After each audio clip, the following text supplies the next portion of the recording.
Luar angkasa yang gelap, misterius dan dingin. Komet, asteroid, planet, bintang, dan sesuatu yang mengintai di sana lebih jauh dari Pluto.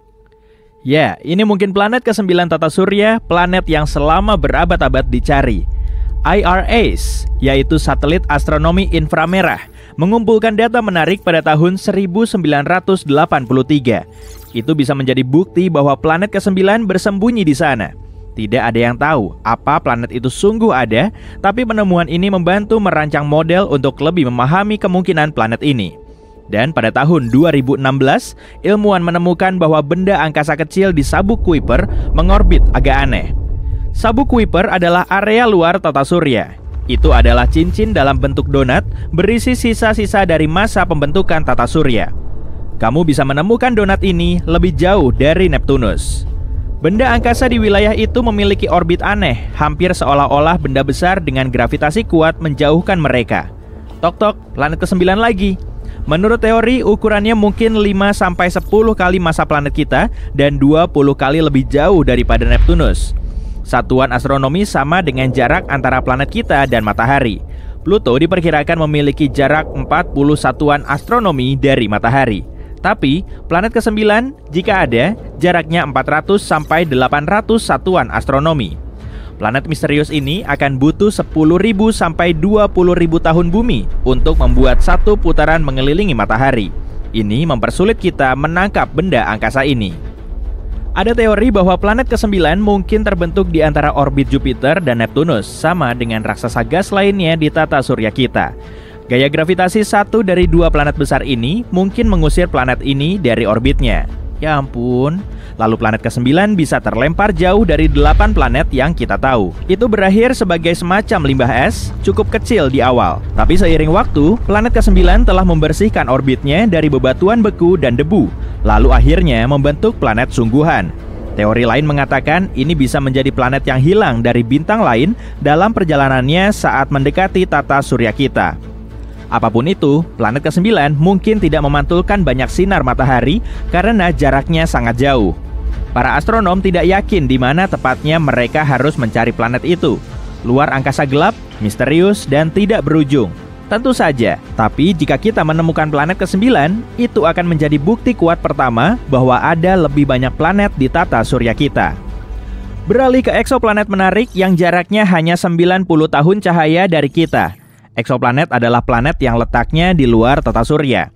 Planet ini memiliki atmosfer dengan awan air. 1 tahun di sana adalah 24 hari di bumi, dan planet ini berputar mengelilingi bintang Katai Merah yang jauh lebih redup dan kecil daripada matahari kita. Itu sebabnya, meskipun planet ini 8 kali lebih dekat dengan bintangnya daripada kita dengan matahari, suhu di sana mirip dengan suhu di bumi. Eksoplanet ini memiliki ukuran yang sama dengan Neptunus. Planet ini juga tidak begitu padat. Artinya, planet ini sebagian besar terbuat dari gas, tidak seperti bumi yang terbuat dari batu.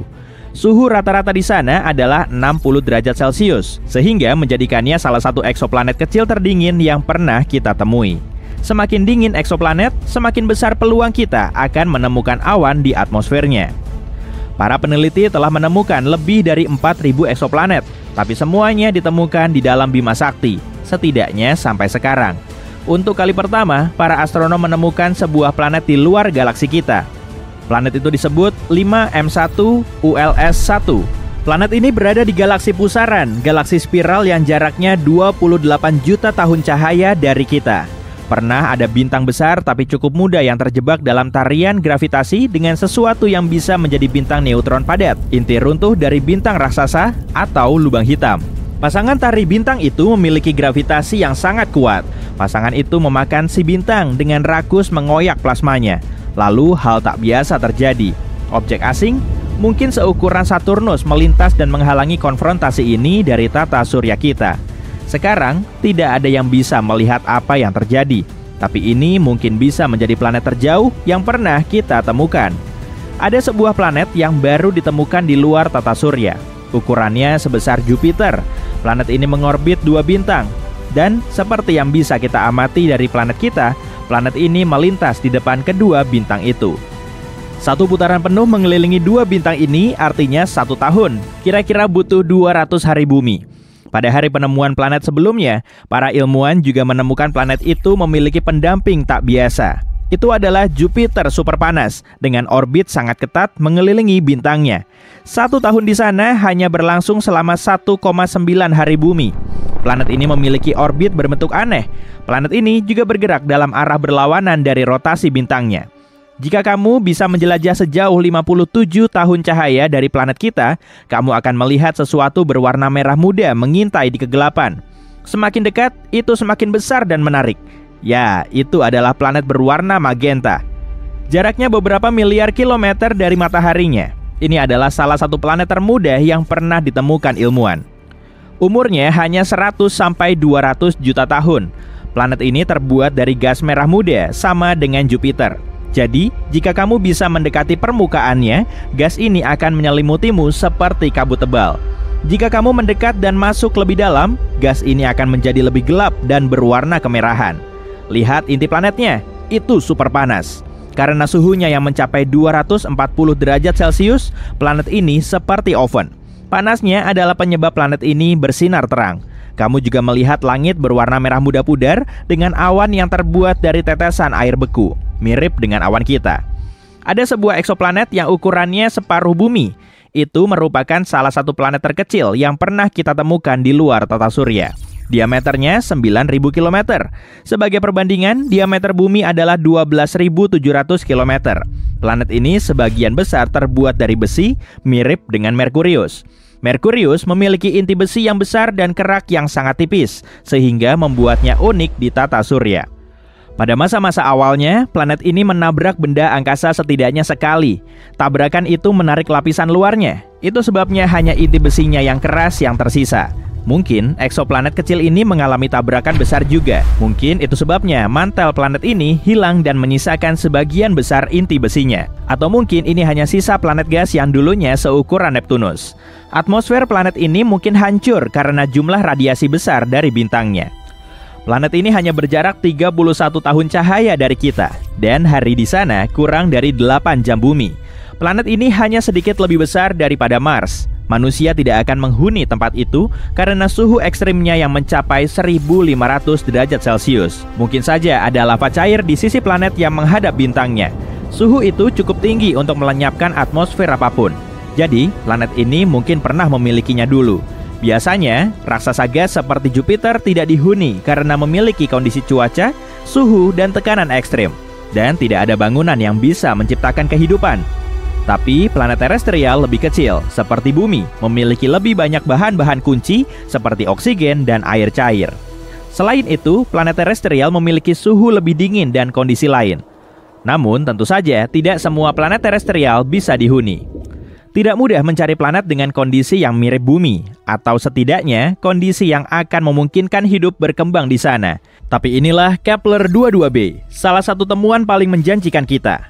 Jaraknya 600 tahun cahaya dari kita, ukurannya 2 kali lebih besar dari bumi, dan dengan suhu sekitar 22 derajat Celcius. Planet ini disebut bumi super. Ini kategori planet yang tidak seperti planet di tata surya. Ukurannya lebih besar daripada bumi, tapi masih lebih ringan daripada raksasa es seperti Uranus atau Neptunus. Bumi super bisa terbuat dari batu, gas, atau campuran keduanya. Kepler-22b berada dalam zona laik huni bintang induknya yang tidak lebih terang daripada matahari. Planet ini mungkin memiliki inti berbatu. Ini mungkin memiliki laut, tapi tidak menampung kehidupan apapun. Setidaknya, kita belum tahu tentang itu. Setelah ilmuwan menetapkan 8 planet dan 200 satelit di tata surya, kita jadi makin tahu soal semesta ini. Tapi ternyata sebagian besar misterinya masih belum terkuak. Pemahaman kita masih sangat minim dan diduga tata surya kita punya planet ke-9. Ilmuwan menyebutnya sebagai planet X atau planet Nine. Planet yang belum ditemukan ini kemungkinan ada di luar Neptunus. Orbit asteroid dan planet kerdil di situ telah berubah tanpa diketahui alasannya. Bisa aja kan, di situ memang ada planet X. Cerita soal planet misterius ini sudah ada sejak lebih dari seabad yang lalu dan pencetusnya adalah Percival Lowell. Dia memang ngefans berat dengan ruang angkasa. Selain kumisnya melipis, uang di dompetnya juga nggak pernah tipis. Namanya juga orang kaya kan? Dengan uangnya itu, dia mendirikan observatorium di Arizona yang khusus meneliti pergerakan Uranus dan Neptunus. Gaya gravitasi kedua planet ini lebih lemah dari planet lain di tata surya kita. Dan kemungkinan besar di situ ada objek raksasa yang menariknya keluar dari lintasan. Pada tahun 1906, Lowell mengusulkan teori kalau di luar Neptunus kemungkinan ada planet. Dan planet ini telah menjadi biang kerok atas terjadinya fenomena aneh di area tersebut. Lowell kemudian menamainya sebagai planet X. Lalu pada tahun 1930, Clyde Tombaugh menemukan Pluto di Observatorium Lowell. Pola orbit aneh itu pun akhirnya bisa dicari tahu. Tim Lowell sangat antusias menyambut penemuan ini, tapi euforia mereka nggak bertahan lama. Rupanya ukuran Pluto terlalu kecil dan planet ini nggak cukup ngefek bagi planet lain di sekitarnya. Jaraknya juga terlalu jauh dan lagi-lagi mereka dibikin bingung. Kalaupun memang ada, planet X diperkirakan 10 kali lebih besar dari Bumi dan radiusnya 4 kali lipatnya. Planet ini mengorbit matahari minimal selama 10.000 tahun dan jaraknya dari matahari kurang lebih 200 kalinya Bumi, atau 600 satuan astronomi dari pusat tata surya kita. Buat tambahan aja nih, satu satuan astronomi setara dengan jarak dari Bumi ke matahari. Kesannya kok jauh banget ya? Padahal sih enggak. Jarak antar objek di ruang angkasa biasanya diukur dalam satuan tahun cahaya. Dan satuan astronomi jauh lebih kecil.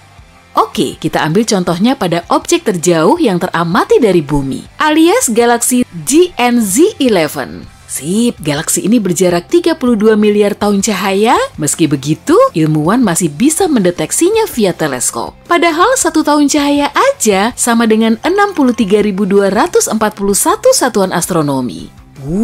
Kalau teknologi kita bisa mendeteksi galaksi sampai sejauh itu, lalu kenapa para ilmuwan belum bisa mengungkap misteri planet X? Mungkin karena planet ini memang nggak pernah ada. Teori planet X banyak ditentang pada tahun 1989, dan gaya gravitasi misterius di Neptunus terbukti cuma mengada-ada. Parahnya lagi, ukuran Neptunus telah salah dikalkulasi. Voyager 2 kemudian terbang ke planet ini untuk menentukan ukuran yang sebenarnya. Foto terbaru yang diambil akhirnya bisa ngejelasin gaya gravitasi misterius itu yang rupanya nggak dipengaruhi oleh planet X. Tapi nggak cukup sampai di situ aja, karena teori planet ke-9 lagi-lagi mengemuka sekitar 10 tahun yang lalu. Meski teori Lowell terbukti salah, keyakinannya soal planet X ini bisa benar. Pada tahun 2015 lalu, astronom Michael Brown dan Konstantin Batygin membuktikan adanya gaya gravitasi misterius di Neptunus. Sejumlah satelit Neptunus mengorbit secara tegak lurus dan fenomena langka ini cuma teramati di area tersebut. Gerakan gugusan asteroidnya juga khas dan pastinya nggak akan mungkin cuma asal gerak. Malahan ada juga loh satelit yang arah geraknya berlawanan dari matahari, nggak seperti kebanyakan objek lain. Ada juga planet kerdil Sedna yang tertarik ke suatu objek bersama 6 planet kerdil lain. Dan semua planet kerdil ini bergerak ke arah yang sama. Brown dan Batygin bukan cuma astronom ecek-ecek, keduanya sangat disegani di bidangnya. Nama Konstantin Batygin sendiri pernah termuat di majalah Forbes sebagai salah satu dari 30 ilmuwan berpengaruh di dunia. Sedangkan Mike Brown telah menggolongkan Pluto sebagai planet katai. Udah jelas lah ya, pendapat mereka pasti sangat kuat dan gak cuma isapan jempol. Tapi keberadaan planet X cuma bisa dibuktikan dengan pencarian yang tentunya sangat sulit dilakukan karena mereka perlu menggunakan metode transit fotometri. Jadi intinya, mereka perlu mengamati sejumlah bintang dalam waktu lama serta mendeteksi cahaya redup yang terpancar. Cahaya yang meredup ini bisa saja disebabkan oleh planet yang menghalangi objek lain. Kalaupun memang begitu, berarti keberadaan planet X juga bisa dibuktikan. Nah, agar metode ini bisa berhasil, Bumi, planet X, dan matahari harus berada dalam satu garis lurus. Kondisi kayak gini sangat jarang terjadi. Kalau nggak gitu, cahayanya nggak akan redup. Lagi pula metode ini cuma bisa diterapkan pada planet yang jaraknya lebih dekat dari Bumi ke matahari. Wah, berarti cuma Venus dan Merkurius dong. Kalau jaraknya lebih jauh dari Bumi, teknik seperti ini cuma akan buang-buang waktu. Sebagai alternatif, ilmuwan bisa mencari kandidat planet dengan teleskop canggih. Tapi sekali lagi, cara ini akan sangat sulit dilakukan. Objek terjauh yang bisa teramati di tata surya kita adalah planet kerdil far far out. Tapi jaraknya cuma 140 satuan astronomi dari matahari, atau 1/4 kalinya jarak ke planet X. Kita bisa melihat benda karena adanya cahaya. Dan matahari bisa terlihat jelas karena telah memancarkan cahaya kuat, sedangkan bulan cuma memantulkan cahaya matahari, kemudian bisa kita lihat. Sebetulnya cahaya bulan lebih redup dari objek lain di langit malam, pantulan cahayanya kelihatan lebih terang karena posisi bulan lebih dekat dengan bumi. Tapi kalau jaraknya lebih jauh, sudah pasti akan kelihatan lebih redup. Di planet X beda lagi sih, semua objek di tata surya kita terkena cahaya matahari. Karena pantulan cahaya ini kita bisa mendeteksinya, sedangkan planet X sangat jauh dari matahari sehingga sangat sulit dilihat. Cahayanya juga super redup dan kita cuma bisa mengamatinya saat cuaca tertentu dengan teleskop super canggih. Brown dan Betty Jean telah mendirikan teleskop Subaru yang paling top di puncak gunung berapi Dorman di Hawaii. Teleskop besar ini mampu menangkap sinar lemah dari objek langit yang sangat jauh, tapi lokasinya perlu dicari tahu dulu. Sebelum mereka benar-benar tahu lokasi planet X ini, semua prosesnya akan sulit terrealisasikan. Selain itu, planet X ini terlihat paling cerah cuma selama 3 malam setiap tahun. Proses pencariannya memang nggak mustahil, tapi sangat sulit dilakukan. Malahan, kebanyakan astronom udah nyerah. Mereka menganggap planet X nggak pernah ada, dan akhirnya menyimpulkan kalau itu cuma mitos. Menurut teori terpopuler, gaya gravitasi misterius itu disebabkan oleh lubang hitam kecil. Lubang hitam ini bisa menarik planet ke dalam, tapi nggak apa-apa, ukurannya cuma kecil kok. Dan nggak bisa tiba-tiba nyedot planet ke dalamnya. Jadi, bumi kita masih aman seenggaknya sampai sekarang. Teori lubang hitam juga punya kelemahan karena objek ini sangat sulit dilacak. Dan meskipun masanya sebesar planet X, pusat lubangnya akan mengecil sampai seukuran jeruk. Jadi percuma aja pakai teleskop. Untuk mendeteksi lubang hitam, kita perlu nyari sinar gamma yang terpancar oleh objek yang jatuh ke dalamnya. Atau bisa juga dengan mengirim ratusan pesawat ruang angkasa mini. Pesawat ini nantinya akan mendekati lubang tersebut dan saat pesawatnya tertarik masuk, kemungkinan kita juga akan bisa mendeteksinya. Tapi sebaiknya jangan menitik beratkan pada teori Brown dan Betty Jean karena teori ini baru saja didokumentasikan oleh NASA. Dan sebelum ada bukti kuatnya, mari kita berasumsi kalau planet X mungkin saja memang ada. Kita mungkin semakin dekat untuk menemukan planet S yang masih di luar orbit Neptunus. Maaf, Pluto bukan kamu.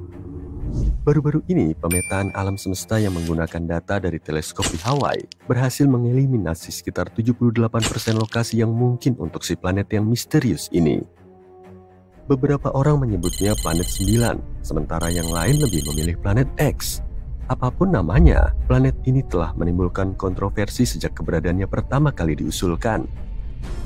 Dan itu terutama karena tidak ada penelitian yang bisa menjawab pertanyaan besar, apakah planet ini benar-benar ada? Jika ditemukan, planet 9 akan menjadi planet terbesar kelima di tata surya dengan massa 10 kali massa bumi. Planet ini juga diduga berbentuk gas seperti Uranus. Studi awal tentang planet 9 yang dilakukan pada tahun 2016 menunjukkan bahwa planet baru yang sangat besar ini mengorbit matahari 20 kali lebih jauh daripada Neptunus yang berada pada jarak 4,5 miliar kilometer. Akibatnya, planet 9 akan membutuhkan waktu antara 10.000 hingga 20.000 tahun untuk menyelesaikan satu kali orbit mengelilingi matahari. Jika dikonfirmasi, planet yang belum ditemukan ini akan mendominasi wilayah yang lebih besar daripada planet lain yang sudah diketahui di lingkungan kosmik kita. Ini semua adalah hipotesis yang menarik, tapi tanpa satupun bukti atau observasi yang mendukungnya. Sebelum menganggapnya sebagai tebakan liar, penting untuk dicatat bahwa para peneliti ini mengandalkan pemodelan matematika yang rumit dan simulasi komputer untuk berspekulasi tentang karakteristik planet ini, karena itulah yang mereka lakukan. Kehadiran hipotetis planet ini akan menjelaskan berbagai fitur misterius yang berada di luar Neptunus. Secara khusus, kita berbicara tentang sabuk Kuiper, sebuah area berbentuk donat yang sangat besar dan penuh dengan puing-puing es yang tersisa dari pembentukan tata surya, termasuk komet dan planet kerdil seperti Pluto. Yang terjadi adalah keenam objek terjauh di sabuk Kuiper punya orbit elips yang semuanya berorientasi pada arah yang sama di dalam ruang angkasa dan miring sekitar 30 derajat ke bawah relatif terhadap bidang orbit ke-8 planet yang telah diketahui. Yang aneh adalah, meskipun kecepatan orbitnya berbeda di sekeliling tata surya, objek-objek itu tetap mempertahankan kesejajaran ini. Kemungkinan kesejajaran seperti itu terjadi secara acak sangatlah kecil, sekitar 0,007%.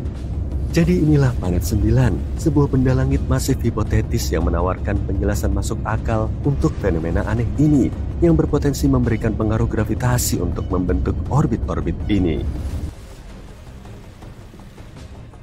Teori awal tidak bertahan lama menghadapi tuduhan bias pengamatan dan kesalahan perhitungan. Kemudian pada tahun 2017, sebuah penelitian lain muncul, memicu kembali gagasan bahwa mungkin planet 9 ada di luar sana. Kali ini, para astronom Spanyol mencoba pendekatan baru dengan fokus mengamati objek Trans-Neptunus yang ekstrim. Benda-benda langit ini mengorbit matahari dalam lintasan elips yang sangat panjang dengan jarak rata-rata lebih dari 22 miliar kilometer. Hasil penelitian menunjukkan kalau jarak antara titik-titik objek-objek tersebut dengan matahari bisa memberi petunjuk lokasi planet 9. Titik-titik tersebut merupakan titik-titik di mana orbit benda langit bersinggungan dengan bidang tata surya. Ketika mencapai titik-titik ini, objek-objek ini akan berinteraksi dengan benda-benda lain di tata surya yang berpotensi menyebabkan perubahan signifikan pada orbitnya atau bahkan tabrakan. Jadi jika lintasan benda-benda Trans-Neptunus yang ekstrim ini tetap stabil, semuanya baik-baik saja. Tapi jika tidak, itu pertanda ada sesuatu yang lain, sesuatu yang besar yang mengacaukan lintasannya. Dan itulah yang ditemukan dalam penelitian ini. Ada sesuatu yang tidak terlihat di luar sana yang membuat objek-objek ini keluar dari jalurnya. Dan sesuatu itu bisa jadi sebuah planet yang berada pada jarak antara 300 sampai 400 kali lebih jauh dari matahari daripada bumi. Sampai saat ini, studi tentang objek Trans-Neptunus yang ekstrim ini merupakan bukti terkuat yang kita miliki untuk keberadaan planet 9. Dan jika kamu masih belum yakin dengan teori ini, ketahuilah bahwa gerakan aneh seperti ini telah mengarah pada penemuan planet sebelumnya. Neptunus misalnya, ditemukan karena gerakan Uranus tidak sesuai dengan prediksi gravitasi Newton. Tapi pembelokan orbitnya bisa dijelaskan jika hal itu disebabkan oleh tarikan planet yang belum ditemukan. Dan begitulah kita menemukan Neptunus. Pada tahun 2021, ada banyak hal menarik tentang planet 9 lagi. Setelah mengoreksi beberapa dugaan lama, penelitian sekarang mengarah pada gagasan bahwa dunia misterius ini mengikuti putaran epik mengelilingi matahari setiap 7.000 tahun. Ini merupakan berita besar, karena artinya planet ini mungkin lebih dekat dari yang kita duga sebelumnya, sehingga memudahkan teleskop-teleskop kita untuk menemukannya. Makalah ini juga menunjukkan bahwa ada kemungkinan 99% bahwa orbit yang aneh dari objek-objek jauh ini disebabkan oleh planet yang tidak terlihat ini, bukan hanya kebetulan kosmik. Sekarang kemungkinan seluruh situasi ini hanya kebetulan adalah 1/250%, yang jauh lebih baik daripada 1/10.000 pada tahun 2016. Semua angka optimis ini telah membawa kita ke tempat kita saat ini, menjaga harapan kita dan mengupayakan peralatan yang lebih baik untuk melanjutkan misi menemukan planet 9. Seperti yang telah disebutkan sebelumnya, para peneliti di Hawaii membuat semacam peta harta karun dengan menggunakan Panoramic Survey Telescope dan Rapid Response System untuk mengeliminasi 78% lokasinya. Ini adalah berita bagus, mengingat betapa sulitnya menemukan jarum syukuran planet di tumpukan jerami kosmik. Tapi sayangnya, keberadaan planet 9 masih menjadi misteri di bagian terluar tata surya yang gelap. Para penggemar masih yakin akan keberadaannya dan percaya bahwa hanya tinggal menunggu waktu saja sebelum kita merayakan penemuan sepupu kosmik bumi yang baru. Mereka menaruh harapan pada Observatorium Vera C. Rubin yang saat ini sedang dibangun di Chili dan dijadwalkan mulai beroperasi pada akhir tahun 2025. Selama 10 tahun, observatorium ini akan memindai seluruh langit belahan bumi selatan setiap beberapa malam dengan teleskop 8 meter yang bergerak cepat dan dilengkapi dengan kamera digital terbesar di dunia. Gagasannya adalah untuk membuat daftar katalog segala sesuatu di tata surya, menjangkau hingga ke Neptunus dan melacak pergerakan jutaan objek langit, termasuk sampah antariksa, asteroid, komet, dan bintang. Jika planet 9 memang ada di luar sana, teleskop generasi berikutnya ini bisa jadi akan menemukannya. Keberadaan planet misterius ini masih jauh dari diterima secara universal di komunitas ilmiah. Hal ini dikarenakan planet 9 bukanlah satu-satunya penjelasan untuk fenomena aneh yang terjadi di luar Neptunus. Salah satu teori menyatakan bahwa sekelompok objek jauh, seperti planet Katai, komet, dan bulan, mungkin secara kolektif mempengaruhi orbit objek-objek trans-Neptunus yang ekstrim. Sebagian lagi percaya kalau lubang hitam ada di balik semua ini. Massa yang termampatkan ini merupakan salah satu objek terpadat di alam semesta yang berpotensi mampu mempengaruhi orbit massa lainnya, seperti yang diyakini pada si hantu alias planet 9. Perspektif lain yang lebih berani menunjukkan bahwa pemahaman kita saat ini tentang hukum gravitasi memiliki kekurangan, tidak lengkap sebenarnya. Teori yang dikenal sebagai Modified Newtonian Dynamics ini menyatakan bahwa objek-objek es yang jauh itu menunjukkan perilaku aneh bukan karena gangguan dari planet lain, melainkan karena medan gravitasi Bima Sakti yang sangat besar yang mempengaruhinya. Namun, para pendukung teori ini pun mengakui bahwa masih terlalu dini untuk menarik kesimpulan yang pasti dan masih diperlukan penelitian yang lebih luas. Sementara kita terus mencari planet 9, beberapa astronom telah melangkah lebih jauh dengan menduga keberadaan planet 10. Planet ini memiliki massa dan ukuran seperti Mars atau Bumi dan terletak di tepi sabuk Kuiper. Masalahnya jika si terduga planet 10 ini memang sekecil yang diyakini para ilmuwan, ia mungkin tidak memiliki gravitasi yang cukup untuk membersihkan orbitnya dari puing-puing.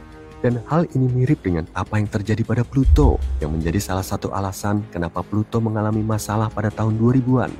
Jadi ya, lebih baik jangan terlalu bersemangat. Si terduga planet 10 ini mungkin akan diklasifikasikan sebagai planet Katai lainnya.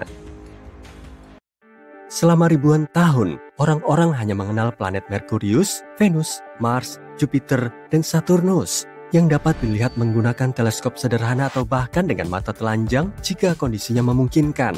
Tapi pada akhir abad ke-18, seorang astronom terkenal bernama Sir William Herschel menemukan sebuah planet baru yang berwarna biru es. Awalnya mereka mengira itu adalah bintang, tapi kemudian menyadari itu sebuah planet. Sekarang kita mengenalnya sebagai Uranus, sebuah planet yang jaraknya lebih dari 19 kali lipat jarak bumi ke matahari. Saking jauhnya, Uranus butuh waktu 84 tahun untuk menyelesaikan satu kali putaran mengelilingi matahari. Selain itu, astronom ini juga menemukan banyak hal menarik lainnya di luar angkasa, seperti bintang ganda dan nebula. Pada pertengahan tahun 1800-an, para ilmuwan melihat ada sesuatu yang menarik Uranus dan menggeser orbitnya. Mereka mengira ada planet lain di luar sana dan menggunakan matematika untuk memprediksi lokasi planet itu. Akhirnya, pada tahun 1846, mereka menemukan Neptunus menggunakan teleskop. Planet ini terlalu redup untuk dilihat dengan mata telanjang karena jaraknya sangat jauh dari matahari. Sungguh menarik, entah berapa banyak planet lain yang mungkin ada di luar sana bersembunyi di kegelapan tata surya kita. Pada pertengahan tahun 1800-an, para astronom melihat ada sesuatu yang tidak biasa di langit. Sebuah planet kecil berbatu bernama Merkurius berperilaku aneh. Planet ini tidak mengikuti orbit yang seharusnya. Salah satu astronom tersebut adalah seorang ilmuwan Prancis yang cerdas, bernama Urbain Le Verrier.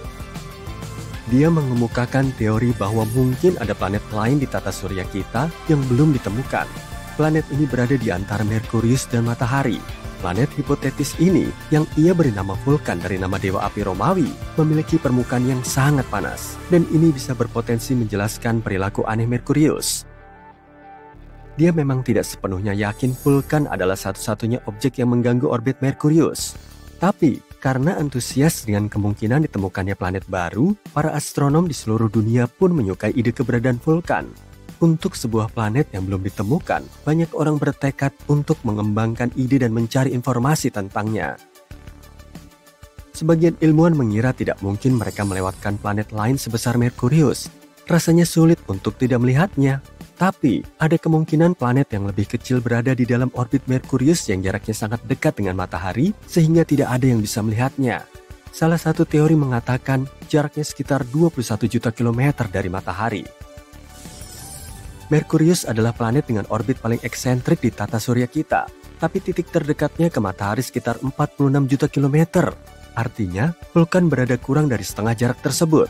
Teori ini kemudian mengatakan jika vulkan ada, planet itu akan mengorbit matahari setiap 19 hari 18 jam dan jalurnya miring sekitar 12 derajat relatif terhadap jalur planet-planet lain di tata surya kita. Posisi terjauh vulkan dari matahari masih terlalu dekat untuk bisa dilihat dengan mata telanjang, bahkan saat senja. Satu-satunya kesempatan untuk melihat vulkan adalah saat gerhana matahari atau saat ia melintas di depan matahari, yang menurut teori terjadi 2-4 kali dalam setahun. Mereka memiliki teori bahwa planet misterius ini berada sangat dekat dengan matahari, sehingga hanya bisa dilihat saat gerhana matahari total ketika bulan menghalangi cahaya matahari yang menyilaukan.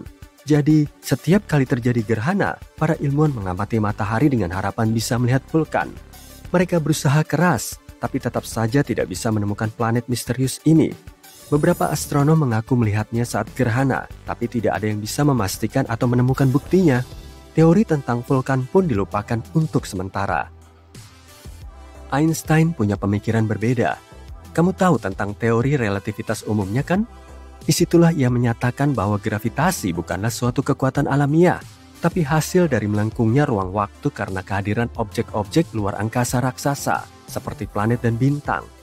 Planet-planet mengitari matahari pada orbit yang tetap karena ruang waktu melengkung, yang berarti planet-planet itu seperti jatuh ke arah bintang pusat tata surya kita. Dan Einstein coba menjelaskan orbit Merkurius yang tidak biasa ini menggunakan teori relativitasnya.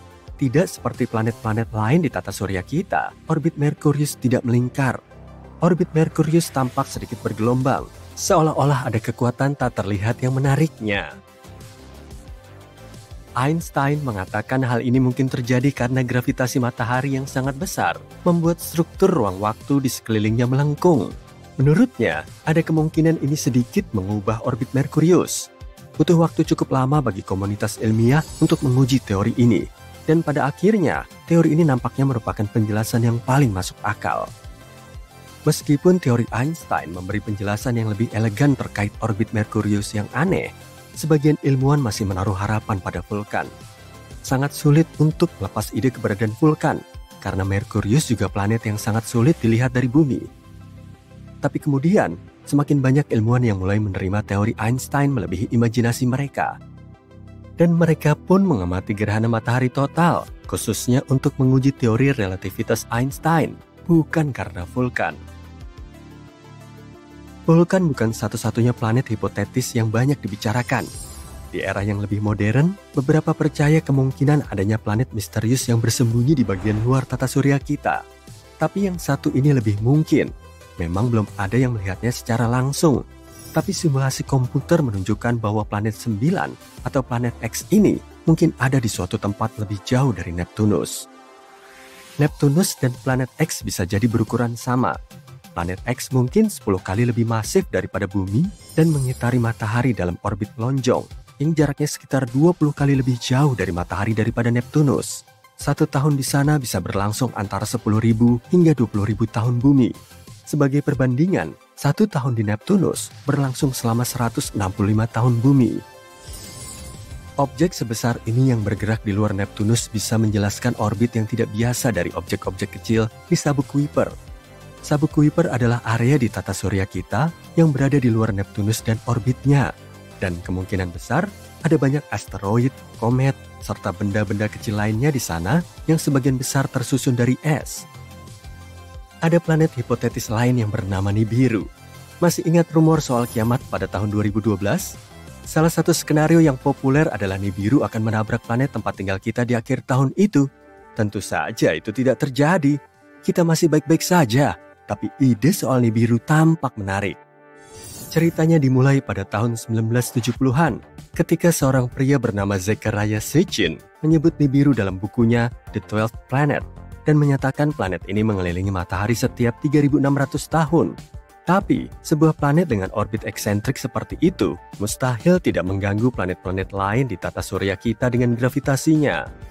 Dan jika Nibiru benar-benar mendekati bumi pada tahun 2012, kita seharusnya bisa melihatnya dengan mata telanjang. Beberapa perhitungan sederhana menunjukkan Nibiru seharusnya hampir seterang Mars pada saat paling redup dan lebih terang dari bintang yang paling redup yang bisa dilihat dari perkotaan. Ya, mungkin kita akan lebih beruntung dalam 3.500 tahun ke depan. Pada tahun 2011, sebuah komet yang dinamai Elenin muncul dan banyak orang mengira itu adalah Nibiru. Tapi, ketika melihat komet dan planet melalui teleskop, wujudnya akan berbeda. Komet memiliki koma, yaitu atmosfer gas, serta memiliki ekor, sesuatu yang tidak dimiliki planet. Selain itu, komet ini tidak menabrak bumi. Komet ini berada terlalu dekat dengan matahari dan hancur berkeping-keping. Sisa-sisa komet ini akan terus bergerak menuju bagian luar tata surya selama 12.000 tahun ke depan.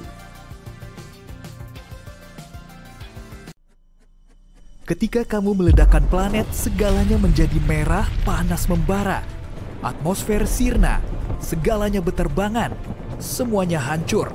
Dunia menjadi lebih cerah dibanding belasan matahari. Kamu memejamkan mata dan menutup telinga. Rambutmu berdiri tegak, kekuatan ledakan kosmis ini terasa menakutkan. Sesaat sebelum ledakan, kamu melayang di tempat yang hampir gelap total. Di bawah, kamu melihat bulan, atau objek yang kamu kira adalah bulan.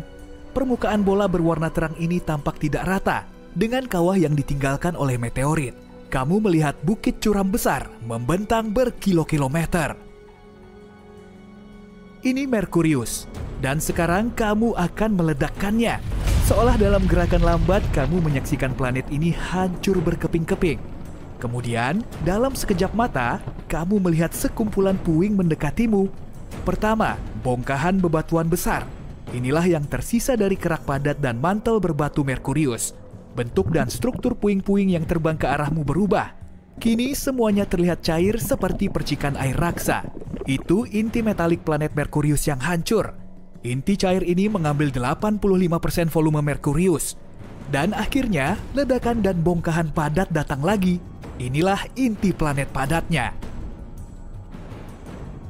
Saking kuatnya, ledakan ini menggeser orbit bumi. Matahari pun menelan awan debu yang sangat besar itu. Hanya inilah yang tersisa dari Merkurius. Tapi jangan khawatir, tata surya kita tidak akan kehilangan planet apapun. Seluruh ledakan ini hanya percobaan sementara. Begitu selesai melihat apa yang terjadi, kamu menekan satu tombol lain. Dan planet yang hancur tadi kembali menyatu, seolah kamu menekan tombol rewind. Kamu mendekati planet berikutnya. Permukaannya tersembunyi di bawah atmosfer super padat yang terbuat dari karbon dioksida.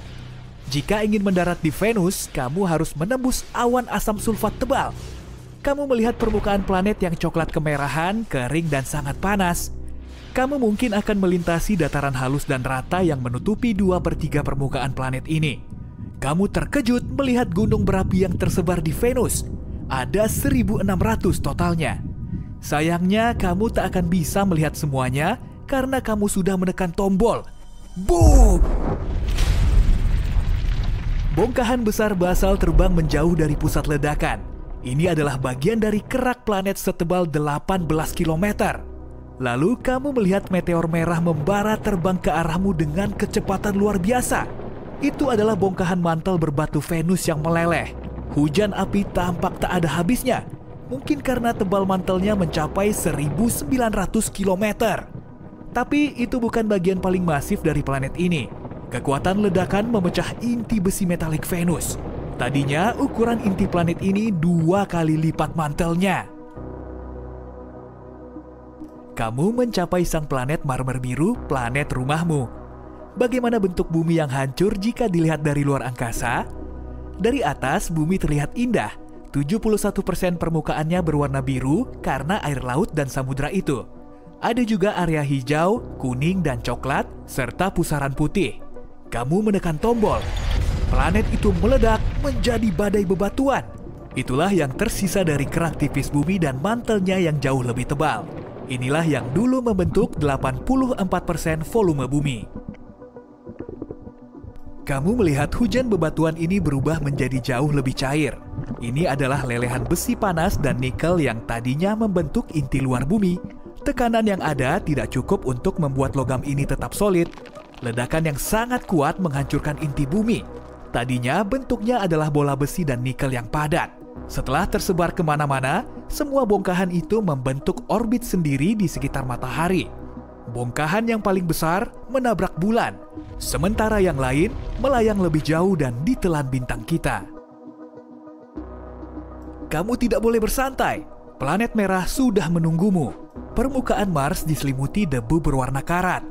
Ketebalan lapisan debunya bervariasi di tiap area, tapi di sebagian besar tempat tebalnya mencapai 2 meter. Tanahnya berwarna emas, coklat gelap, dan bahkan kehijauan. Ronanya tergantung mineral yang membentuk tanah.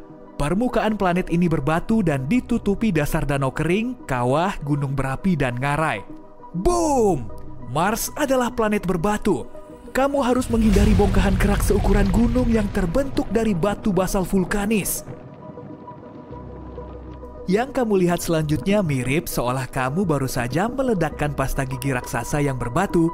Ini adalah mantel Mars yang terdiri dari oksigen, silikat, dan mineral lainnya. Kemudian bongkahan-bongkahan yang terbang kembali menjadi padat. Ini berarti inti planet Mars. Inti Mars padat, sebagian besar terbuat dari besi, nikel, dan belerang. Miliaran dan triliunan fragmen beragam ukuran, dari yang seukuran bulan kecil hingga yang lebarnya beberapa meter, terlontar ke segala arah. Tapi hanya sedikit bagian yang punya cukup momentum untuk meninggalkan tata surya. Seluruh kejadian ini agak sedikit mengubah orbit bumi, dan suhu di planet kita naik 10 derajat Celcius. Kamu meninggalkan planet berbatu itu dan mendekat ke raksasa gas pertama di hadapanmu. Ini Jupiter. Awan coklat, kuning, merah, dan putih menutupi, dalam tanda kutip, permukaannya. Awan ini membuat planet itu tampak berwarna-warni dan bergaris indah. Kamu pun menekan tombol. Kali ini pemandangannya berbeda. Alih-alih bongkahan kerak padat, kamu melihat aliran gas meluncur kencang dari pusat planet ini. Tadinya inilah yang membentuk atmosfer Jupiter yang terdiri dari gas hidrogen dan helium. Dalam sekejap, seluruh materi ini melesat keluar angkasa dan menjadi cair. Hidrogen berubah bentuk di bawah tekanan atmosfer yang sangat dekat dengan pusat planet. Tak lama kemudian, cairan ini sudah menjadi campuran hidrogen dan helium metalik. Dan akhirnya ada benda padat. Ini mungkin inti Jupiter, yang masanya 14 hingga 18 kali massa bumi. Diameter raksasa gas ini sekitar 145.000 km, tapi ledakan ini berlangsung tidak lebih dari setengah detik. Ledakan Jupiter sangat kuat sehingga menguapkan planet yang lebih kecil seperti Mars dan Bumi. Matahari tetap utuh, suhunya memang naik sedikit dan menjadi agak tidak stabil, tapi itu cuma sebentar. Raksasa gas berikutnya adalah Saturnus. Awalnya planet ini kelihatannya punya permukaan. Bola coklat kekuningan yang tampak padat ini dikelilingi lapisan awan. Cincin terkenal Saturnus memang luar biasa dan penuh warna, abu-abu, krem, dan coklat. Cincin ini adalah sekelompok cincin mungil yang terbentuk dari bongkahan es, air, batu, dan debu yang melayang. Ukuran bongkahan-bongkahan ini beragam, mulai dari sebintik kecil sampai sebesar gedung pencakar langit. Saat mengorbit Saturnus, semuanya terus bertabrakan dan bongkahan yang lebih besar hancur. Kamu terkejut melihat bahwa cincin ini tidak bulat sempurna. Ada lekukan yang disebabkan tarikan gravitasi dari bulan-bulan di dekat Saturnus. 53 di antaranya sudah punya nama resmi. Titan, dunia es yang lebih besar dibanding bulan kita dan bahkan Merkurius, adalah yang paling besar. Pemandangan di depanmu mirip dengan apa yang terjadi saat kamu meledakkan Jupiter. Perbedaannya hanya satu. Cincin Saturnus pecah berhamburan, melontarkan bebatuan dan es keluar angkasa dengan kecepatan luar biasa. Bongkahan terbesarnya menabrak bulan-bulan Saturnus hingga menghancurkan bulan-bulan kecilnya. Kamu melihat aliran gas sebagian besar terdiri dari hidrogen dan helium dengan sedikit metana, amonia, dan air. Aliran gas ini bergerak super cepat, menjauhi pusat planet. Setelah itu, percikan materi cair menyusul.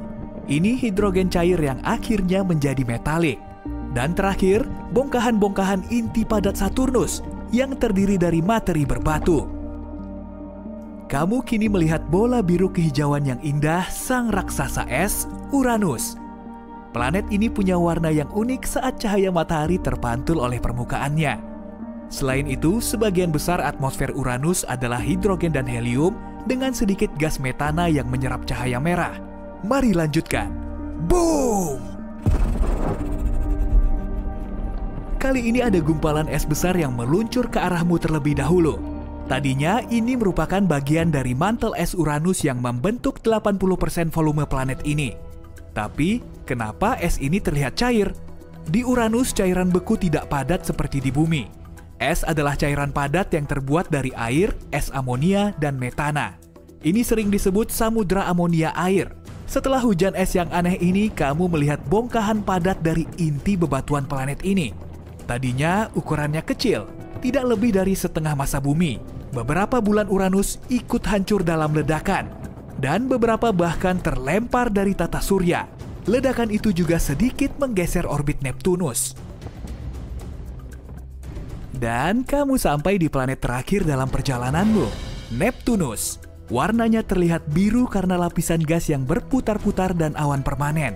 Tidak perlu berlama-lama, boom! Permukaan planet ini tidak padat sehingga setelah menekan tombol, kamu melihat mantel cair Neptunus meledak. Mirip balon berisi air yang dilempar dari lantai 50. Ledakan ini mengirim percikan air, amonia, dan es menjauh keluar angkasa. Kemudian sisa-sisa lava dari mantel Neptunus mengikuti. Tadinya mantel ini cair, panas membara, dan kaya metana, amonia, serta air.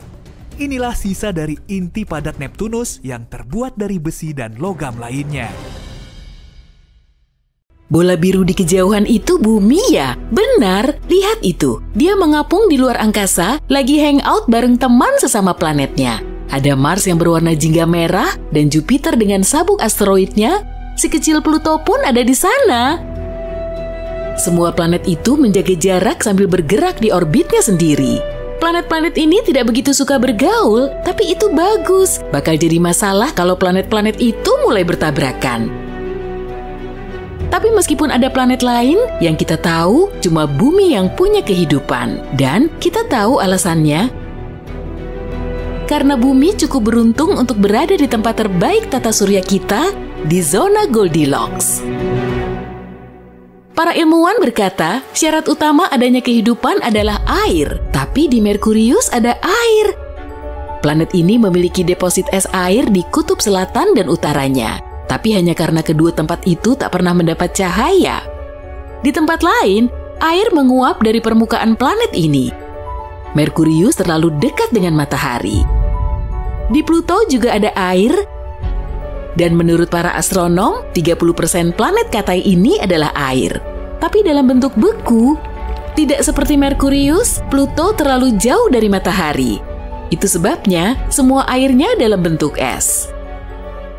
Tapi bumi melayang di tempat sempurna yang bernama zona Laikuni. Suhu di bumi pas untuk menjaga air tetap cair dan untuk semua bentuk kehidupan bisa berkembang. Tapi apa yang terjadi kalau bumi adalah satu-satunya planet di tata surya? Tidak ada Mars, Jupiter, Merkurius, tidak ada Venus? Keadaan mungkin akan sedikit berbeda dari sebelumnya. Ingat asteroid besar yang menabrak bumi sekitar 66 juta tahun lalu? Tanpa Jupiter dan sabuk asteroidnya, planet kita akan terus tertabrak meteorit dan asteroid.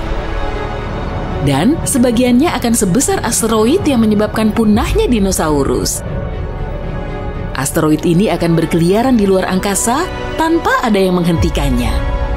Dan jika menjadi satu-satunya planet di antariksa, bumi juga akan menjadi satu-satunya target asteroid. Tapi bukan itu saja, lihat ruang besar yang akan dinikmati bumi sendirian. Artinya, planet kita akan punya kesempatan untuk berpindah-pindah. Bumi bahkan bisa meninggalkan zona Goldilocks. Tapi apa kehidupan di bumi akan sama? Jadi, misalnya saja bumi mulai menjauh dari matahari, maka suhu bumi akan terlalu dingin. Bayangkan tempat di mana matahari tidak bersinar lagi, gelap dan dingin, tertutup es dan salju sepanjang tahun, dan begitulah bumi jika bergerak menjauh dari matahari.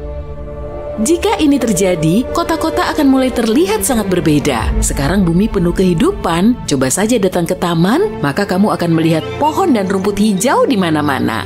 Akan ada orang berjalan, duduk di bangku, menikmati matahari, dan kamu akan melihat orang-orang yang bermain sepak bola atau frisbee. Di rumput taman akan ada yang menggelar tikar, menikmati bekal makanan yang mereka bawa, ada juga yang membaca buku, terlihat santai dan bahagia.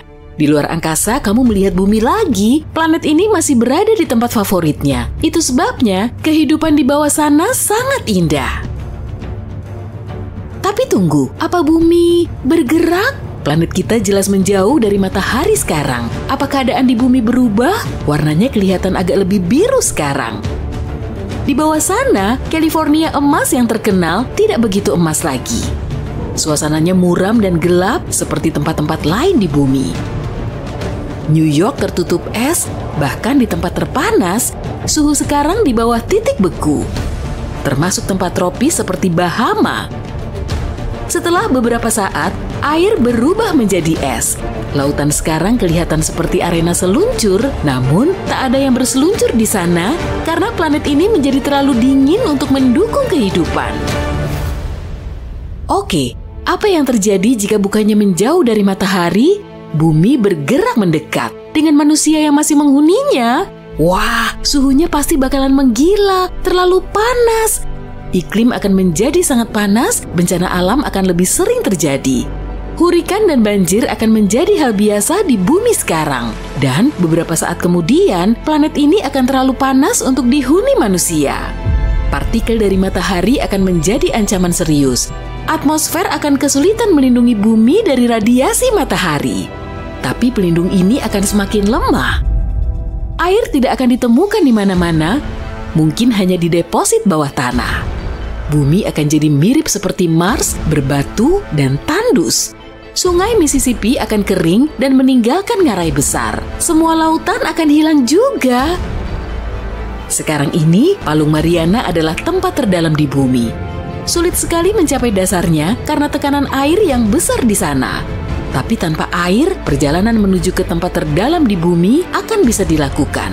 Itu akan membantu manusia mengungkap semakin banyak rahasia bumi. Tapi itu juga kalau masih ada manusia yang hidup di planet yang kering dan panas ini. Dengan kata lain, kalau seseorang hendak menjelajah bumi setelah planet ini mendekati matahari, keadaannya akan sangat berbeda. Tapi apa yang terjadi jika bumi tidak bergerak sama sekali dan semuanya tetap sama? Perbedaannya cuma tidak ada planet lain di sekitar kita. Itu akan mengubah cara manusia menjelajah luar angkasa dan tentu masih akan ada navigasi, komunikasi, satelit cuaca, dan mungkin teleskop luar angkasa. Tapi tidak akan ada benda luar angkasa lain yang cukup dekat untuk dipakai manusia untuk mengirim misi. Ini akan memengaruhi masa depan juga.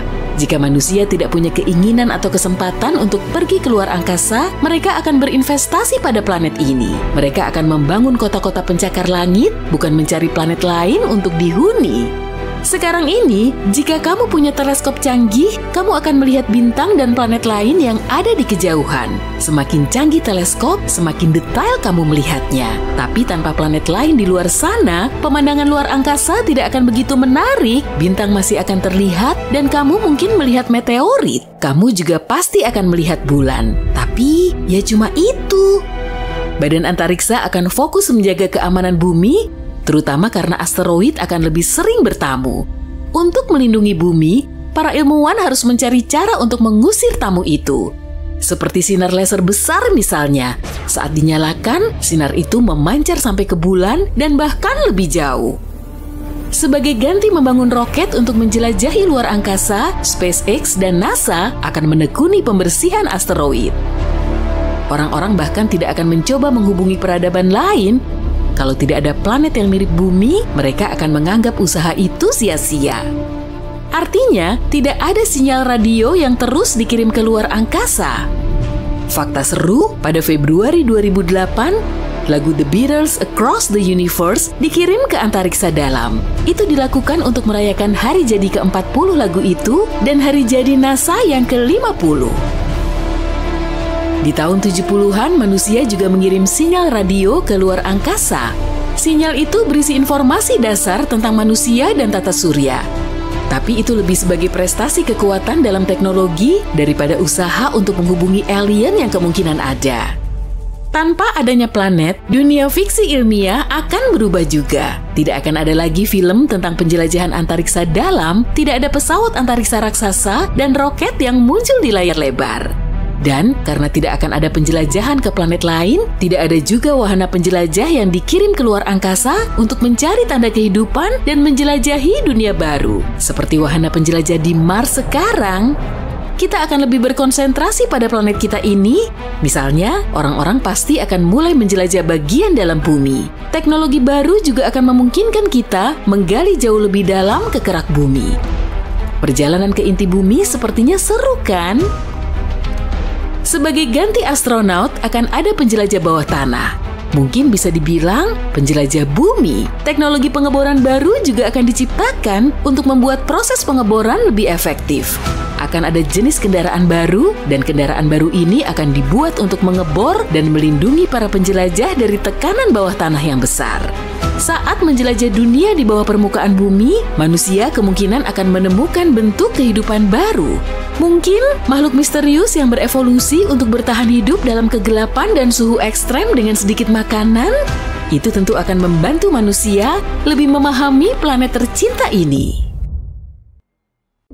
Jupiter dulunya berbentuk datar dan tampak seperti permen M&M, dan Jupiter bukanlah satu-satunya planet datar di tata surya. Ternyata ada banyak hal yang bisa terjadi selama pembentukan planet, seperti terkunci pada matahari atau terhempas di antariksa. Yuk kita simak penjelasannya.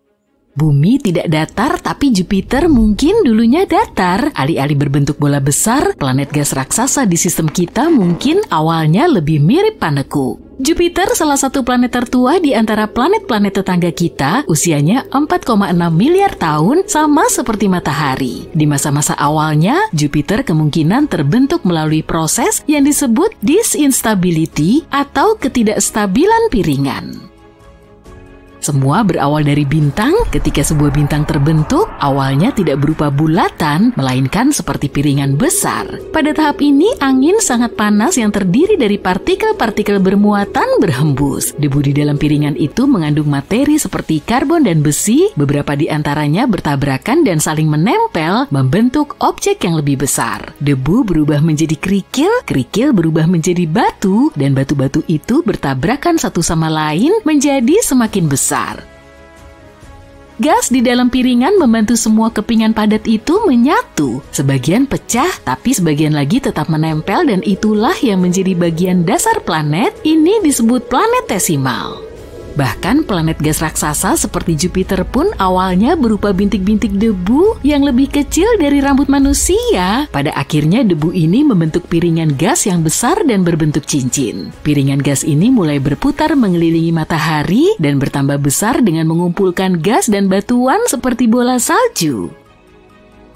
Raksasa gas itu istimewa, mereka lahir dari bagian yang dingin dari piringan. Di area yang dingin, molekul-molekul bergerak lebih lambat sehingga lebih mudah ditangkap. Di tempat-tempat ini, air bisa membeku dan potongan-potongan es kecil saling menempel dan bercampur dengan debu. Bola salju kotor ini berkumpul dan kemudian membentuk inti planet-planet besar seperti Jupiter, Saturnus, Uranus, dan Neptunus. Di area yang lebih hangat dan lebih dekat dengan bintang, planet-planet batuan seperti Merkurius, Venus, Bumi, dan Mars mulai terbentuk. Setelah planet-planet es raksasa lahir, tidak banyak gas yang tersisa untuk planet-planet yang lebih kecil. Mungkin butuh waktu puluhan juta tahun bagi planet-planet batuan untuk terbentuk setelah bintang lahir.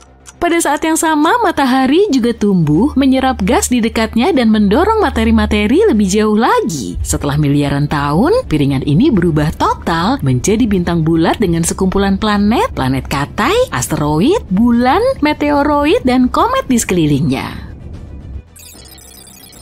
Baru-baru ini simulasi menunjukkan kalau protoplanet, sebutan untuk bola berdebu di masa awal pembentukannya, tidak tampak seperti planet yang kita kenal. Untuk planet gas raksasa seperti Jupiter, bentuknya lebih mirip bola yang ditekan atau permen M&M. Tapi bukan yang isi kacang ya.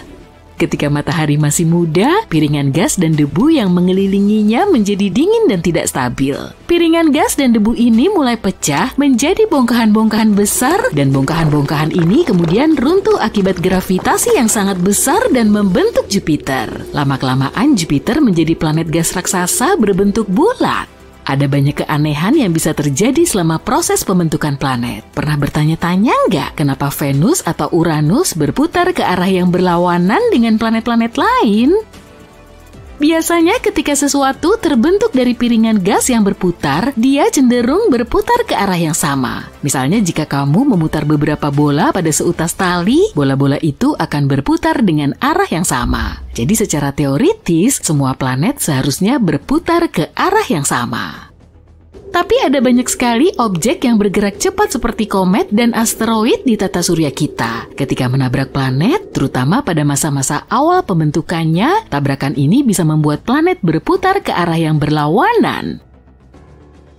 Venus dan Uranus mungkin selamat dari tabrakan besar, untungnya keduanya tidak terlempar ke antariksa, gravitasi matahari dan planet-planet di dekatnya menarik mereka kembali ke tempatnya. Ada juga yang disebut planet yang terkunci pasang surut. Ini adalah benda-benda langit yang berputar sedemikian rupa sehingga satu sisi selalu menghadap ke bintangnya, sementara sisi lainnya tetap berada di dalam kegelapan abadi. Jadi satu sisi selalu sangat panas, sedangkan sisi lainnya sangat dingin. Jika kita berada di planet seperti itu, kita hanya bisa hidup di garis tipis antaranya. Planet-planet ini terbentuk ketika berada sangat dekat dengan bintang induknya, gaya gravitasinya sangat kuat dan seiring waktu, gaya ini memperlambat rotasi planet hingga sesuai dengan waktu yang dibutuhkan untuk mengitari bintang. Bayangkan kamu sedang berputar di kursimu, seseorang menghampiri dan saat memegang kursimu dengan tangannya, dia mulai berputar bersamamu. Dengan cara ini, kalian akan selalu saling berhadapan. Planet-planet yang terkunci secara pasang surut juga seperti itu. Bulan kita terkunci secara pasang surut terhadap bumi, sehingga kita hanya bisa melihat satu sisinya saja. Kita telah menemukan lebih dari 5.000 planet di luar tata surya kita yang disebut eksoplanet. Sebagian di antaranya memiliki orbit yang sangat aneh, misalnya planet-planet dengan orbit yang sangat panjang butuh ribuan tahun untuk sekali mengelilingi bintang. Atau orbit yang sangat miring dan mirip komet, atau juga si Jupiter panas, yaitu planet-planet yang berada sangat dekat dengan bintang induknya, bahkan lebih dekat daripada jarak Merkurius ke matahari. Tapi planet-planet ini tidak mungkin terbentuk di tempat yang sekarang. Ketika tata surya berevolusi, planet-planet tersebut berubah posisi karena suatu alasan. Penataan ulang ini disebut migrasi planet. Ada 3 cara utama migrasi ini terjadi. Pertama, karena gas dan debu yang berputar mengelilingi planet. Ketika sebuah planet menabrak materi-materi ini, dia akan membentuk pola spiral di dalam gas. Pola-pola ini bisa mendorong planet lebih dekat atau lebih jauh ke pusatnya, tergantung pada percampuran gasnya. Ini disebut migrasi yang digerakkan oleh gas. Inilah yang dialami Jupiter ketika bergerak mendekati matahari miliaran tahun lalu. Hal ini juga menjelaskan keberadaan Jupiter panas. Kedua, planet-planet besar bisa mendorong planet-planet yang lebih kecil sehingga mengubah lintasannya. Ketiga, gravitasi bintang bisa menarik planet sehingga orbitnya jadi lebih melingkar. Pernah dengar tentang planet pengembara? Bayangkan sebuah planet yang melayang di luar angkasa tanpa bintang untuk menjadi tambatan. Mereka seperti pengembara di galaksi kita yang ditakdirkan untuk berpindah-pindah selamanya. Jumlahnya sangat banyak, mungkin ada lebih banyak planet yang melayang bebas daripada planet yang terikat pada bintang. Di galaksi Bima Sakti saja ada triliunan planet pengembara yang berkeliaran. Ukurannya seringkali sebesar planet terbesar kita, Jupiter, tapi sebagian besar mungkin seukuran bumi. Beberapa bahkan memiliki atmosfer tebal yang membuatnya tetap hangat meskipun berada jauh dari bintang manapun. Beberapa di antaranya mungkin memiliki aurora yang luar biasa, sementara yang lainnya mungkin memiliki bulan dengan air dalam bentuk cair yang berpotensi menunjang kehidupan. Bahkan ada kemungkinan planet-planet tersebut memiliki kehidupan ekstraterestrial. Planet-planet ini bisa bertabrakan dengan bintang lain atau bahkan dengan sebuah sistem keplanetan dalam perjalanannya melintasi antariksa. Kadang planet-planet itu terperangkap dalam gravitasi bintang untuk sementara waktu sebelum akhirnya dilontarkan kembali ke antariksa. Tapi gimana planet-planet itu lahir ya? Kadang dalam proses pembentukan planet yang penuh kekacauan ini, tidak semua planet bisa berada dekat dengan bintang induknya. Sebagian terlontar dari tata suryanya akibat interaksi gravitasi yang kuat dengan planet lain atau bintang yang melintas. Planet-planet yang terlontar ini kemudian menjadi planet pengembara. Pada tahun 2012, para astronom menemukan sebuah sistem tata surya dari awal alam semesta. Sistem ini terdiri dari sebuah bintang dan 2 planet. Kita menyebutnya sistem fosil. Bintang itu sangat tua, sekitar 13 miliar tahun, hampir setua alam semesta kita. Sebagian besar hanya tersusun dari hidrogen dan helium. Ini tidak biasa sih, karena planet biasanya terbentuk dari awan gas yang mengandung materi yang lebih berat. Saat itulah kita tahu kalau cara pembentukan planet di masa lalu berbeda dengan cara pembentukan planet sekarang. Kita tahu kalau bintang yang mengandung lebih banyak logam lebih mungkin memiliki planet. Dalam istilah astronomi, logam berarti unsur kimia apapun selain hidrogen dan helium. Di alam semesta awal tidak terdapat banyak logam. Sebagian besar logam terbentuk di dalam bintang dan kemudian disebarkan ke antariksa ketika bintang-bintang itu meledak. Jadi kapan planet pertama terbentuk? Sistem yang baru ditemukan ini membantu menjawab pertanyaan-pertanyaan tersebut. 2 planet raksasa ini mengitari sebuah bintang yang memiliki kandungan logam sangat rendah dan sudah sangat tua. Seharusnya hal seperti ini sangat jarang, bahkan mustahil. Tapi ternyata ada. Artinya mungkin ada lebih banyak planet di sistem yang miskin logam daripada yang kita duga. Mempelajari planet-planet tersebut akan membantu kita untuk mengetahui lebih banyak tentang sejarah pembentukan planet. Pernahkah kamu membayangkan bumi sebagai semacam makhluk atau lebih tepatnya entitas yang cerdas, seperti memiliki pikiran dan naluri untuk bertahan hidup? Dan kalau dibayangkan seperti ini, rasanya seperti menonton film fantasi di mana planet tempat kita berpijak dan menjalani kehidupan sehari-hari tiba-tiba bangun, menyadari dirinya nggak begitu menyukai manusia. Dan mengamuk. Semoga saja enggak ya. Tapi bukan skenario seperti itu yang sebenarnya kita bicarakan, lebih kepada gagasan bahwa segala bentuk kehidupan seperti mikroba dan tanaman bisa mengubah sebuah planet dan memberinya kehidupan. Ini seperti planet yang memiliki jiwa hijau. Metafora bumi sebagai planet yang hidup masuk akal. Makhluk di seluruh dunia merayap, berenang, berjalan, dan terbang di lapisan paling atas dari daratan, lautan, dan langit. Tumbuhan menutupi sebagian besar dunia kita, ditambah lagi adanya virus serta bakteri di dalam air, tanah, dan bahkan atmosfer. Sekarang bayangkan semua makhluk hidup di bumi seperti tanaman, hewan, dan mikroba sebagai sebuah tim raksasa yang bekerja bersama-sama. Mereka punya tugas berbeda-beda, tapi semua berperan dalam menjadikan planet ini tempat yang lebih baik untuk hidup. Sebagai contoh, tanaman menghasilkan oksigen yang kita hirup dan hewan membantu penyerbukan bunga. Bersama-sama, mereka membentuk biosfer bagaikan tim kehidupan di bumi. Dari situlah ide kecerdasan planet muncul. Seperti halnya individu dan kelompok bisa punya kecerdasan, begitu juga sebuah planet. Para peneliti percaya kita bisa mengukur kecerdasan planet dari kemampuannya untuk bisa terus bertahan. Dan seperti halnya manusia yang harus bekerja sama untuk bertahan hidup, kecerdasan kolektif sebuah planet diukur dari kemampuan seluruh kehidupan di dalamnya untuk bekerja sama mencapai tujuan yang sama. Planet ini seperti sebuah sistem kompleks yang tahu cara merawat dirinya sendiri. Sama seperti hutan, hutan bisa berbagi nutrisi melalui jaringan jamur bawah tanah rahasianya. Ini menjaga semua pohon tetap sehat. Kita bisa kok belajar banyak dari hutan. Kalau kita terjun ke dunia fantasi untuk mencari planet yang cerdas dan berakal, kita pasti akan memilih Mogo dari Green Lantern. Mogo adalah entitas planet yang bisa melakukan hal-hal seperti mengubah cuaca, serta memanipulasi gravitasi, pertumbuhan tanaman, maupun kondisi permukaan lainnya.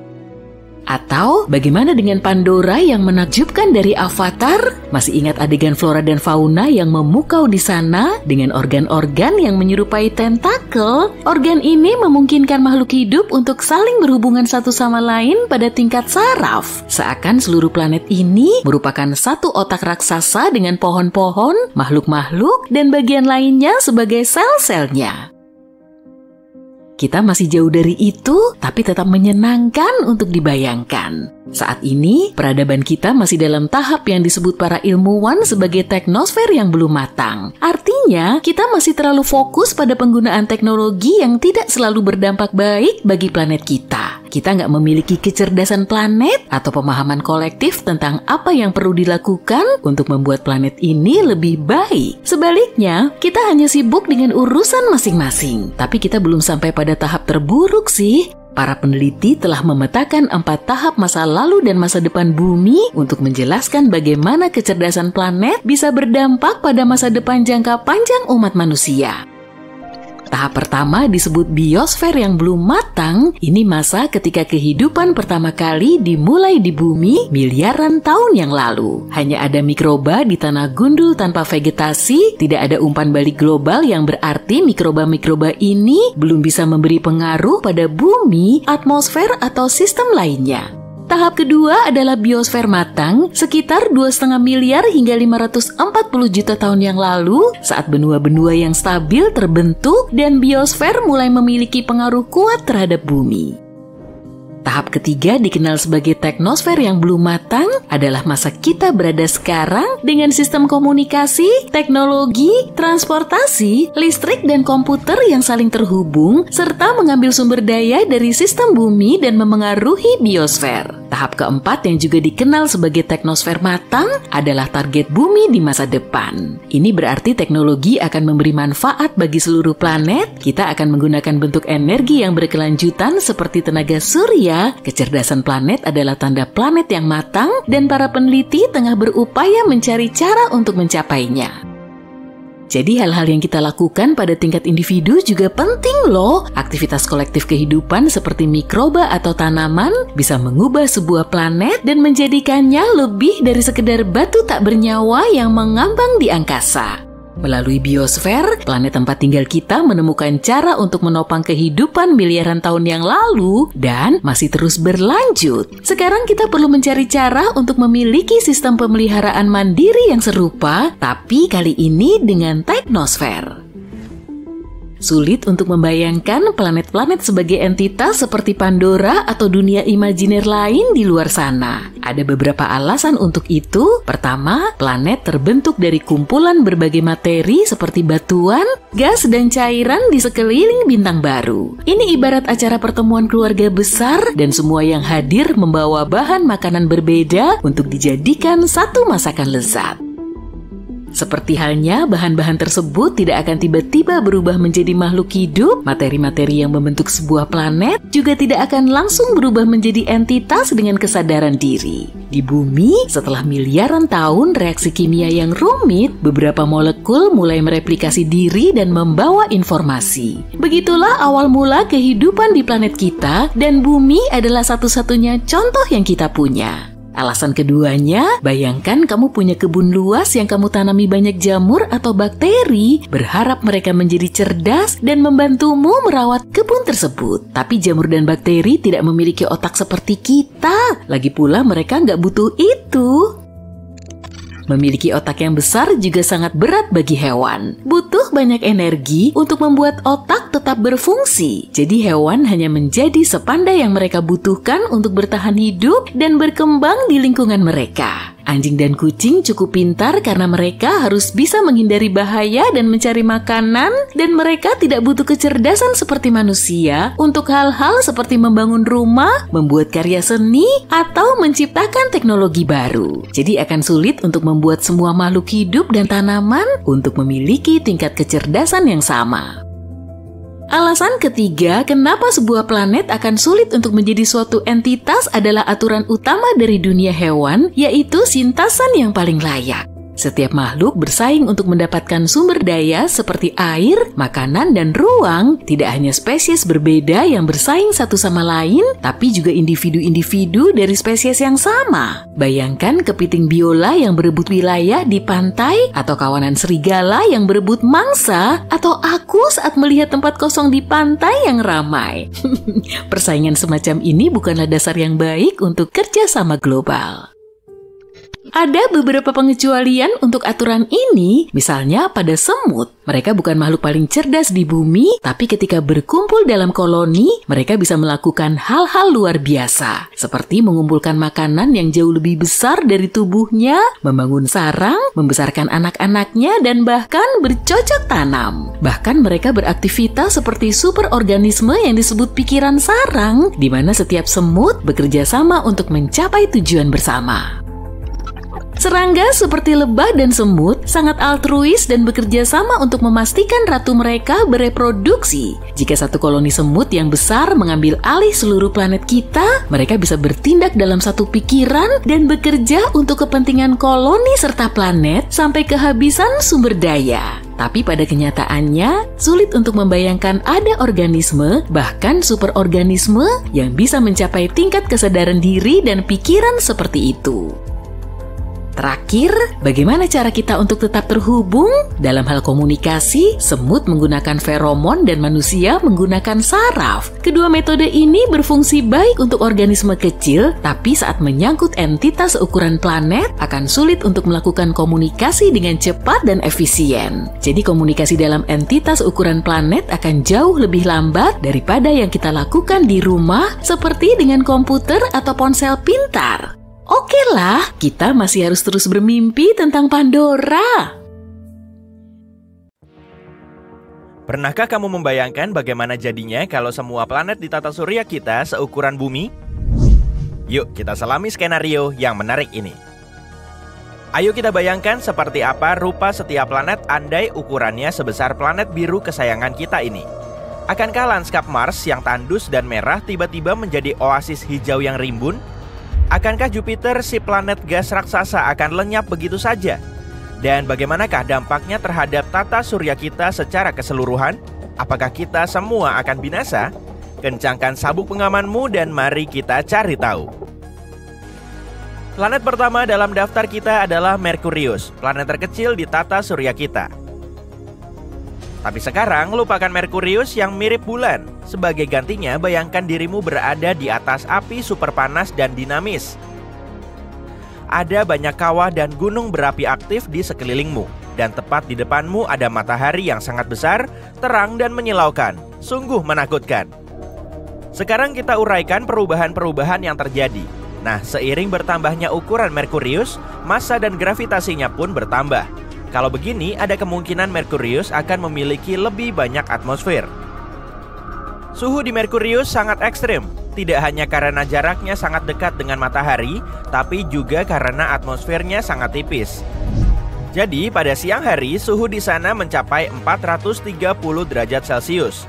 Dan pada malam hari, suhunya menjadi sangat dingin, mencapai minus 180 derajat Celcius. Tapi saat gravitasinya lebih kuat, Merkurius bisa memiliki atmosfer yang lebih tebal. Jadi panasnya akan terdistribusi dengan lebih baik ke seluruh planet. Dan atmosfer bukan satu-satunya yang membuatnya lebih panas. Kalau Merkurius membesar, maka planet ini mungkin akan mengalami peningkatan panas internal akibat tekanan gravitasi. Dan secara hipotesis, aktivitas tektoniknya bisa meningkat. Dengan kata lain, pemandangannya lebih menarik dengan lebih banyak gunung dan gunung berapi yang sangat aktif. Selamat, kamu telah mengubah Merkurius menjadi seperti Venus. Semua perubahan ini tentu saja nggak menyenangkan bagi kita. Sekarang akan lebih sulit untuk mengirim wahana antariksa ke sana. Jadi, lebih baik Merkurius tetap seperti sekarang saja, kecil, tenang, dan membosankan. Itu berbanding terbalik dengan planet berikutnya, Venus. Lalu apa yang akan terjadi pada Venus jika ia seukuran bumi? Jawabnya, nggak ada. Sama sekali nggak ada yang berubah. Itu karena ukuran Venus sudah hampir sama dengan bumi. Venus bahkan disebut kembaran bumi, tapi itu hanya sebatas sebutan saja. Kenyataannya keduanya sangat berbeda. Venus juga dikenal sebagai bintang kejora karena sangat terang dan terlihat di langit. Tapi jangan biarkan keindahannya menipumu. Planet ini adalah salah satu tempat paling tidak ramah di tata surya kita. Permukaannya lebih panas dari pizza yang baru matang, sekitar 480 derajat Celcius. Dan diselimuti awan asam sulfat tebal yang bisa melarutkan manusia yang coba-coba mengunjunginya. Jadi, maaf, kamu nggak bisa jalan-jalan ke sana dalam waktu dekat. Yuk beralih ke planet yang nggak seperti Venus, berpotensi menjadi rumah baru bagi kita, yaitu Mars. Bayangkan kamu berdiri di permukaan Mars, menyaksikan matahari terbenam berwarna biru dan menghirup udara yang menyegarkan. Ya, kamu nggak salah dengar, udara. Selain itu, kamu bisa dikelilingi tanaman, hewan, dan merasa seperti sedang di bumi. Tapi bagaimana bisa? Mars yang lebih besar akan memiliki medan magnet dan gravitasi lebih kuat. Hal ini membuat atmosfernya lebih tebal dan padat. Dan kemungkinan besar, Mars akan memiliki lebih banyak gas, termasuk oksigen. Wah, asik! Selain itu, atmosfer yang lebih padat bisa mendistribusikan panas ke seluruh planet. Jadi, Mars bisa menjadi lebih hangat dan nyaman. Dan perubahan yang paling penting adalah air dalam wujud cair. Mars sebenarnya memiliki sejumlah air beku di kutub-kutubnya dan di reservoir bawah permukaannya. Tapi dengan tarikan gravitasi yang lebih kuat, Mars mungkin bisa menstabilkan air berwujud cair di permukaannya. Hore! Tapi nggak semuanya menyenangkan. Mars baru juga akan punya sifat vulkanis. Mars sudah aktif secara geologis, tapi sekarang panas dan tekanan internalnya akan meroket. Itu artinya letusan gunung berapi akan lebih sering terjadi dan lebih dahsyat. Bayangkan betapa serunya menyaksikan letusan seperti itu di planet lain. Itu kalau kamu berhasil lolos dari dampaknya. Secara umum planet ini bisa menjadi lebih hijau dan subur, tapi nggak lebih aman. Tapi tetap saja menyenangkan untuk bisa melihatnya. Sekarang saatnya beralih ke planet-planet raksasa di tata surya kita. Dan kalau tadi kita memperbesar planet-planet sebelumnya, sekarang saatnya kita memperkecil sisanya. Andai Jupiter menjadi 11 kali lebih kecil, wah, itu bakal jadi bencana. Hal pertama yang akan kita sadari adalah perubahan gravitasi. Dan kita menyadarinya karena tidak ada pilihan lain selain pindah ke tempat lain. Jupiter mengalami 30-100 tabrakan dengan asteroid besar setiap tahunnya. Semua itu terjadi karena gravitasi Jupiter sangat kuat yang menarik benda-benda angkasa itu dan melindungi kita. Tapi sekarang si kakak yang melindungi kita berubah menjadi bayi kecil. Katakan hai pada sekumpulan asteroid. Oh, dan ucapkan selamat tinggal kepada Jupiter. Planet ini dikenal akan atmosfernya yang tebal dan berputar-putar. Tapi dengan tarikan gravitasi yang lebih lemah, Jupiter mungkin akan kesulitan untuk tetap di posisinya.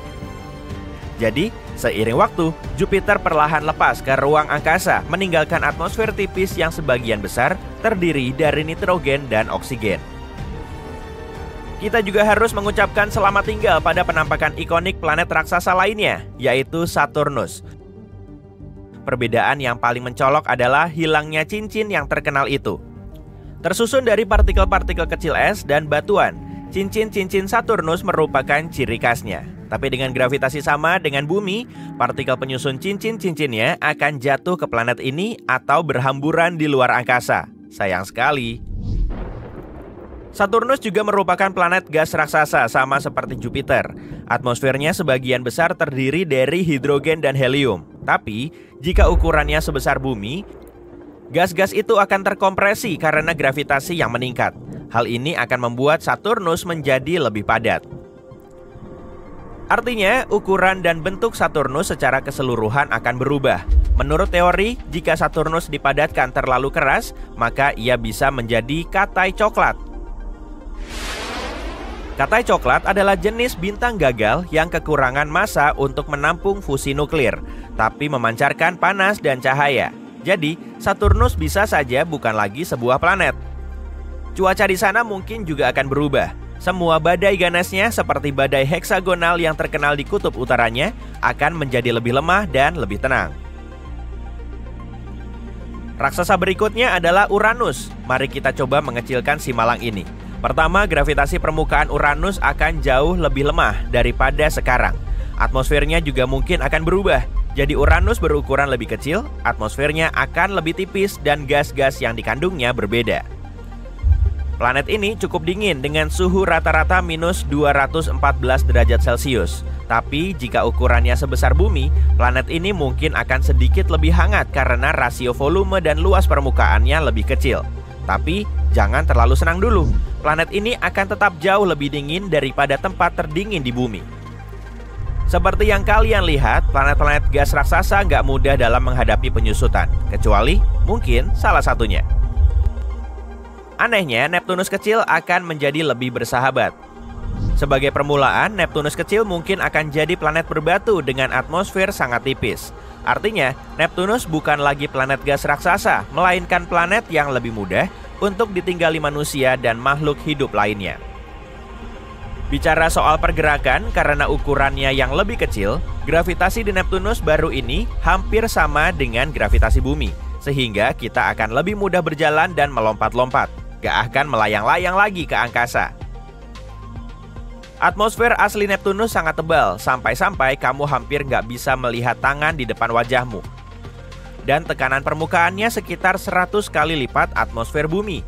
Tapi, Neptunus yang baru akan jauh berbeda, dengan atmosfer jauh lebih tipis dan tidak terlalu padat. Walaupun masih mengandung metana, air dan amonia, jumlahnya nggak sebanyak sebelumnya. Terakhir soal suhunya. Neptunus saat ini sangat dingin dengan suhu rata-rata sekitar minus 223 derajat Celcius. Tapi kalau ukurannya sama dengan bumi, kemungkinan suhunya akan jauh lebih hangat, seperti Uranus. Begitu baru nyaman. Sungguh planet yang luar biasa. Begitulah perubahan yang terjadi pada planet-planet. Tapi apa yang akan terjadi pada seluruh tata surya jika semua planet menjadi berukuran sangat kecil? Sulit untuk diprediksi. Tapi yang jelas, gravitasi dan orbitnya akan banyak berubah. Kecil kemungkinan salah satunya akan terlempar ke antariksa, bertabrakan satu sama lain atau semacamnya. Tapi kebanyakan orbitnya mungkin akan menjadi sangat tidak stabil, dan jumlah tabrakan dengan asteroid akan meningkat secara signifikan. Tentu saja semua ini hanyalah spekulasi. Kita jelas gak bisa mengujinya. Tapi ini eksperimen pikiran yang cukup menarik dan membuat kita menghargai betapa unik dan istimewanya tata surya kita.